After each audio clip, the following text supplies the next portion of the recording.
Good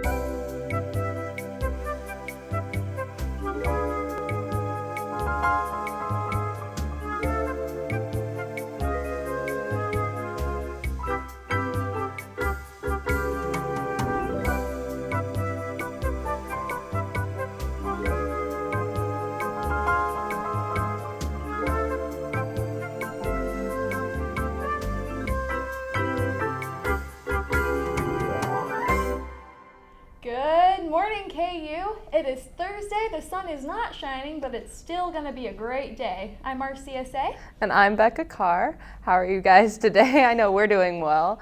Yeah. The Royals played last night, and unfortunately we lost 7-1. But it's been a good series so far. Yeah. They're up 3-2 in the series. It's a best of 7. So that's really good. They're coming home now. So they were in Toronto the past couple games. So they'll be at Kauffman, and we all know the home field advantage is fantastic in sports. So hopefully that brings up their playing, and so they start doing well, and we can bring home the win this time and make it to the World Series. So Yeah. Around KU this weekend, we have a couple events going on. This Friday, you can go to Artrageous in the Union.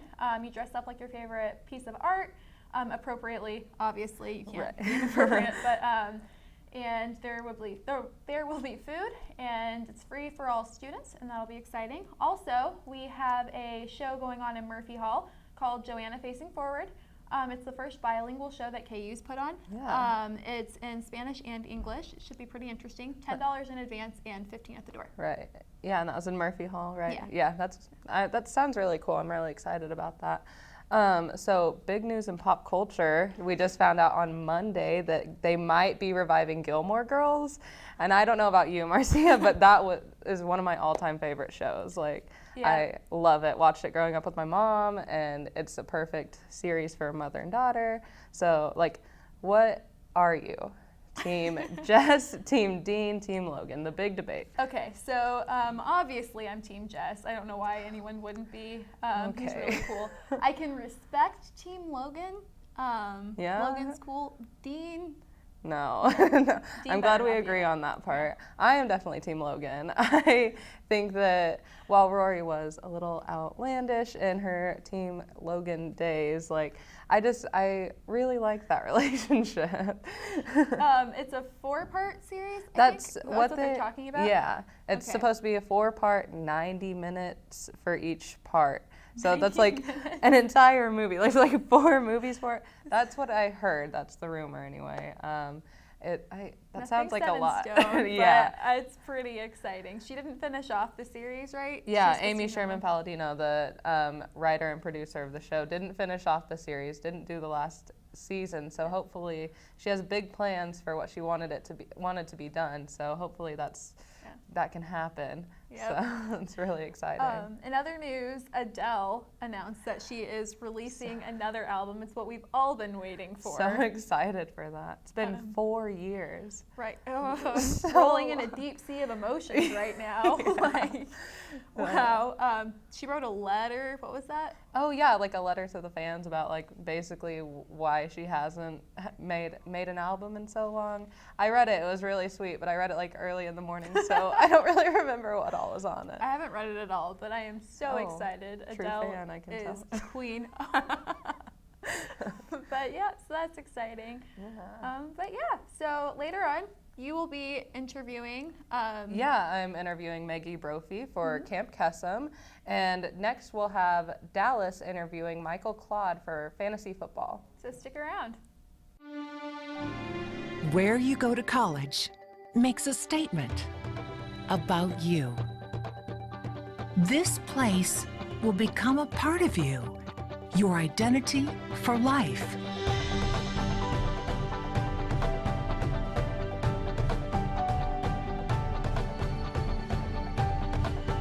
The University of Kansas, a great place to be you. Good morning, KU. This is Thursday morning. I'm here with Michael Claude, sophomore here at the University of Kansas, and big sports guy. Lived with him for the past year and a half, and biggest sports guy. So that's what we brought him here today to talk about fantasy football. But first, before we get that going, just tell me a little bit about you and why you're here. All right, well, as you said, my name is Michael Claude. I'm from Matamidi, Minnesota, suburb right outside of St. Paul. Came to KU. I love the big school environment. I loved the sport management program and business program, which I'm involved in. Loved the basketball team and just loved the campus. It just felt like home right when I got here. So. All right, so obviously the biggest thing, you run the camping group for KU basketball for us. Ollie's World is what we had. But today we're going to talk about football mainly because NFL is in the heart of its season. So rumor has it you're in 3 leagues in fantasy draft. So tell me about those. Yep, 3 fantasy leagues on ESPN.com, 12-man leagues, there are 2 of them, and I'm in a 14-man league. Pretty high stress, pretty high volume players in the leagues. We do a lot of trash talking, but a lot of fun. I also participate in the DraftKings. I do the daily games. A lot of fun. It's fun budgeting the prices and forming your team under a salary cap. So yeah, pretty involved in all that. A lot of fun. Definitely one of my hobbies. So. All right, and I know you don't want to face me. We're not in a league together, but I think I could take him. He actually helps me with my league. But tell me about all your leagues and the ones you're in. What's your most exciting one or the one you're doing the best in? The one I'm doing the best in right now is my 14-person auction league, which is unique because instead of just a normal snake draft where you just switch off who picks who, you actually are given a budget before the draft. We are given $200 to fill our team. So for instance, I know my first 2 picks were Julio Jones and Antonio Brown, and I bid about $55 on each of them. So right there, 110 of my $200 were gone, and I had to build the rest of my team. So it's all about strategy, finding good value in players, and it's worked out. My drafted team didn't turn out so well, but got some big pickups, and my drafted team's starting to come along a little bit, so that's kind of helped propel me. I'm about to go 6-0 in the league. So. All right. Yeah. How much can you win in these? This is the biggest thing. How much can you win in your 3 drafts? Well, if I was lucky enough to win all 3, I'd win about $500. Yeah, so 2 leagues were $30 buy-ins and one was $20 buy-ins. Obviously, a big emphasis of the money goes to the champion. So, putting myself in a pretty good spot to make the playoffs. Hopefully, we don't get too unlucky with injuries or that sort of thing, and make a big push for the moolah. That's right. All right. So now let's go into this week. Going into week 7 right now for. Hopefully the Cowboys can pull off a win. Maybe Des Bryant's going to come back, but he might not. So let's go into fantasy football and let's talk about some picks that didn't go so well, at the draft overall, or maybe picks that just erupted. Yeah, one that comes to mind right away is C.J. Anderson from the Denver Broncos. I know a lot of fantasy experts out there, a lot of fantasy players had him as a first-round draft pick. I've seen him go as high as number 4 in some of my drafts. A lot of times he went around number 6 or 7. But he just hasn't produced. He's never been a steady number 1 running back. Ronnie Hillman, his counterpart, has completely taken over most of the carries. He's a lot better running back in my opinion, can carry the load more. So yeah, C.J. Anderson has been a complete bust so far. I mean, he's got potential, but right now I think he was ranked way too high to start this season for most owners. All right, so let's go into the sleeper pick for this season. I mean, I would say Devontae from Atlanta is the biggest sleeper pick. It shocked me, but who would you go with? My big sleeper pick this year is probably Tyler Eifert. I know people that scouted him when he was coming out of the draft. This probably isn't a big surprise to them as myself. He's a big, physical, fast tight end who's battled a lot of injuries the last few years. And I know in my drafts I got him in either the very last round or my auction league I got him for $1 because no one cared to draft him or knew much about him. And his skill set along with Andy Dalton's resurgence has really cropped him up to the top of the sleeper list along with Devontae Freeman, as you said. All right, so now let's go specifically into this week, into week 7. You have to manage 3 teams. Might as well be an NFL coach yourself. But what would you say some sleeper picks for this week? Because as we talked about earlier, there's a lot of great teams that are going to be on buys. Yep. So who would you fill for these spots in this fantasy? Yeah, as you mentioned, we got Green Bay on bye, Denver's on bye, Cincinnati's on bye. So a bunch of undefeated teams, a lot of great fantasy players. A couple guys that stick out. One to me is Christian Michael on the Dallas Cowboys, your team. He came over in a trade a few weeks ago as the running back situation's been a little cloudy in Dallas this year. He's a big physical running back with good speed, and the Dallas O-line is amazing. They're said that they're going to let him rock when they play this week. He's going to probably take over the starting job from Joseph Randle. So I think if you're maybe a Eddie Lacy owner or a Jeremy Hill owner, someone like that, and you're looking for a running back, I think Kristen Michael could be a good suit up this week. Also, if you're playing the DraftKings Daily League, he's only $3,000, which is a great bargain for a guy that could put up running back 1 starter numbers this week. All right, so and then finally we're going to look into the future because everybody's going to watch this and want to know, what do I do after this week? So I know there's been, the whole NFL has been injury prone this year. It's just a whole bunch. So who would you say, I mean, maybe coming off of an injury or maybe somebody in the future that might have to step up, who would you say would be the next future guy, maybe fantasy pick going in from week 8 to week 17? Probably a guy that's healthy right now that I'm thinking that's going to keep rising and take the next step is Blake Bortles.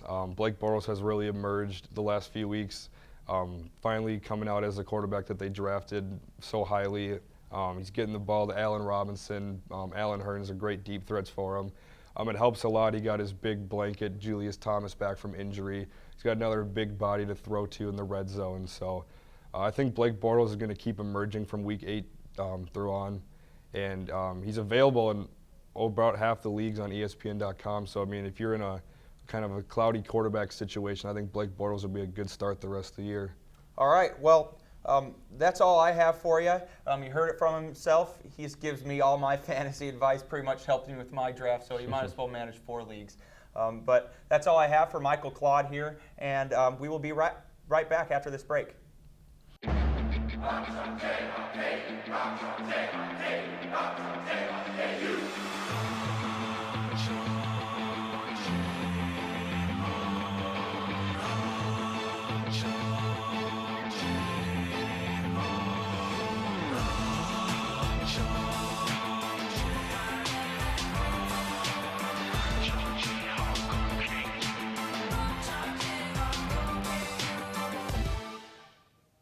Welcome back. I'm Austin. And I'm Drina here with your Good Morning KU update. People are still trying to figure out the crowd-drawing protests on Wesco Beach that have taken place the past few days. Yesterday, a student protest was formed after a religious protest took place the day before. No arrests or major incidents have been reported. Beckett Lee Bergstrom of Lawrence is in custody after officers discovered 3 cars with broken windows early Tuesday morning. The cars were found on the 1300 block of Kentucky. Along with these 3 cars with broken windows, officers also found 3 more cars that were burglarized. Bergstrom is awaiting formal charges of burglary and criminal damage. Vice President Joe Biden announced yesterday that he is not running for president. Biden's window for him to run had closed, and he said that although he won't be running, he will still support the party as much as possible. A character designated to raise awareness about autism has been added to Sesame Street.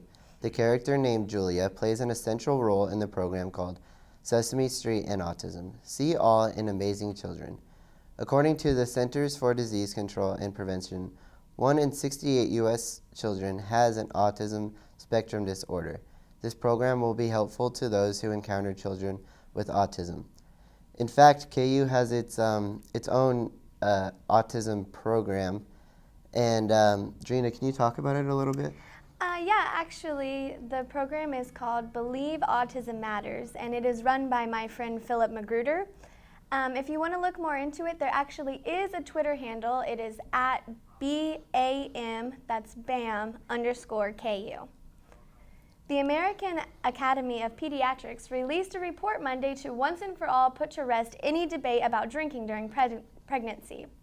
The group released a report identifying that prenatal exposure to alcohol is the leading preventable cause of birth defects, as well as cognitive problems later in life.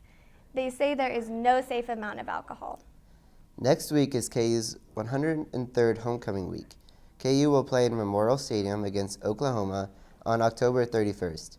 Many events will be taking place all week, such as Jayhawk Jingles, basketball tournaments, and a homecoming parade, and a pep rally on Friday. Woohoo! That's all for your Thursday morning news update. Stay tuned, and after the break, we'll have another interview with a guest from Camp Kesem. Where you go to college makes a statement about you. This place will become a part of you, your identity for life.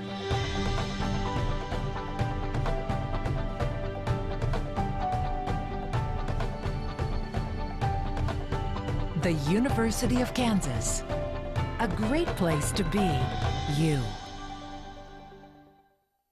Welcome back to Good Morning KU. I'm here with our guest, Meggie Brophy. How are you today? Good, how are you? I'm doing well. So you have an organization you wanted to tell us about. Could you explain a little bit? Sure, so I am one of the co-directors for an organization called Camp Kesem, and basically we provide a free week-long camp for kids whose parents have or have had cancer in the past. Wow, that's like really cool. What got you involved in that? Well, one of my friends was trying to find someone else to help her start the camp here at KU, and I have had some previous experience with cancer in my family, so I was really interested in helping out. Oh, okay, that's really cool. So do you have any like events, fundraisers coming up? Yeah, we actually have a couple. We're going to be having a percentage night on this coming Thursday. I believe it's the 29th from 4 to 8 p.m. So go to Panera. And we're also going to be having a bone marrow registry. Okay. So it's really simple. You just swab your cheek, and it'll be November 9th through the 13th. And where is that at? It's going to be probably at the Union on Wesco Beach. We'll be going to fraternities and sororities. So Okay.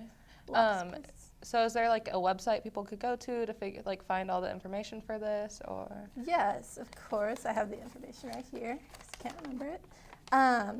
So if you want to just see what Camp Kesem's website is, you can go to campkesem.org. Okay. If you want to hear about like what we're doing at KU specifically, you can just find us on Facebook. It's Camp Kesem at the University of Kansas. We also are really good with Twitter and Instagram, which is just campkesem_KU. So. Okay, wow. And so what are some previous fundraisers you guys have done for this, like to raise awareness and stuff?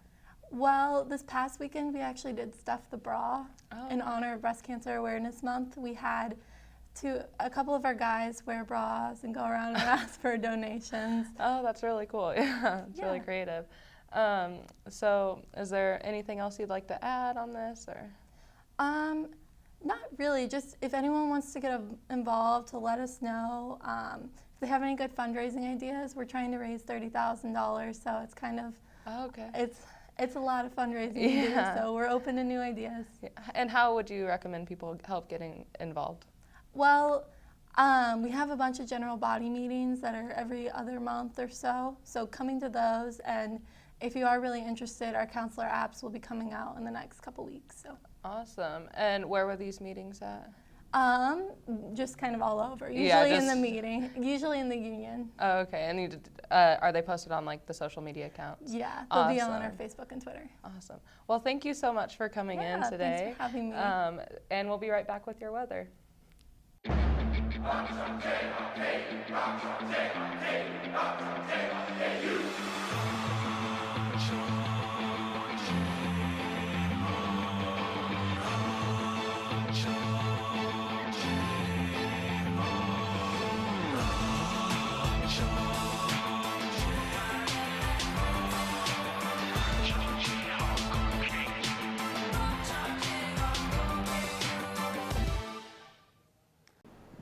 Good morning, KU. I'm Mimi Mashash here with your weather. We have Adam out on the field. Adam, where are you and how do you feel out there?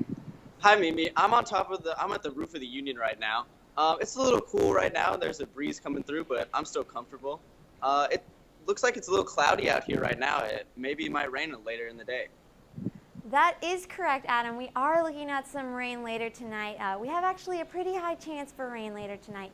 We're looking at temperatures dropping a little bit, and again, thunderstorms very, very likely throughout this evening. And those thunderstorms are definitely going to carry into tomorrow as well. Tomorrow we're looking at showers throughout the whole day. Winds, southerly wind 10 to 15 miles an hour. You can expect gusts up to 20 miles an hour. So make sure you dress accordingly for that. Sweatshirt, rain jacket, things like that, layers, because I mean, you know, that temperature is still pretty high, but it's definitely going to be chilly and rainy. So again, the rain isn't going to be the whole day continuous. Expect showers popping in and out throughout the whole day. Taking a look at the rest of this week, though, we do have a lot to look forward to. Again, today, 80% chance of rain. We should be okay for the rest of today. The rain is expected to come more in the evening, 6 or 7 o'clock, throughout the rest of the night and into tomorrow, Friday. But this weekend is going to be absolutely beautiful. Temperature is perfect for this time of year, right on cue, right average for this time of year. A great weekend to head out to the cider mill or go to a pumpkin patch with roommates and friends. Definitely a great weekend to do something like that. Just make sure you dress accordingly, long sleeves, layers, things like that. Now, I know a lot of you are probably thinking about looking at this rain and thinking about the Royals Friday night. Their game starts at 7:07. Like I said, those showers are very possible throughout the rest of the day, popping in and out. I'm hoping that it misses us for this game, but if you are going to the game, definitely dress accordingly. Bring a sweatshirt, bring a rain jacket for sure, because it will be chilly and windy and there could be some rain. Now, we're not fair weather fans, so I know that stadium K, the K is going to be packed and everyone's going to be cheering for our Royals, but just make sure you dress accordingly.